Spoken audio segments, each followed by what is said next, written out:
Tapos na ang mahabang paghihintay para sa Pinay fighter na si Denise Zamboanga para sa isang world title match sa One Championship.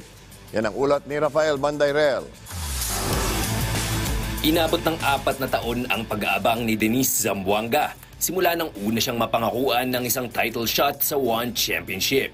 Nitong Martes, dumating na ang pinaka-aabangang balita ni Zamboanga dahil inanunsyo ng Asia-based promotion na siya ang magsisilbing title challenger para kay One Atomweight World Champion Stamp Fairtex. Dating teammate at matalik na kaibigan ni Zamboanga si Fairtex, pero sa ngalan ng pag-ukit ng kasaysayan, handa ang Pinay fighter na isantabi muna ang kanilang pagkakaibigan. Sa tingin ko marami nang nag-iba dun sa mga laro namin, unlike before. So, may advantage and disadvantage yung pagkaalam namin sa galaw namin.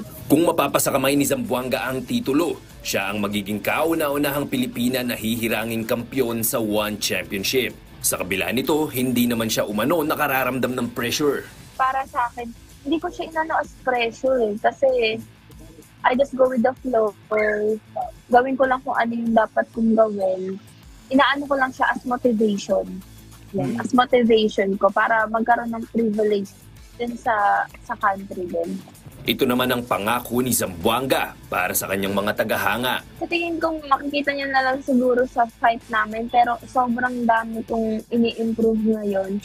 Especially sobrang tagal ko nag-antay for this opportunity. Idaraos ang bakbakang Zamboanga versus Fairtex sa main card noong 1-166 sa unang araw ng Marso sa Lusail, Qatar. Sa parehong event, masasaksihan ang rematch sa pagitan ni Joshua Pasio at One Strawweight Champion Jared Brooks.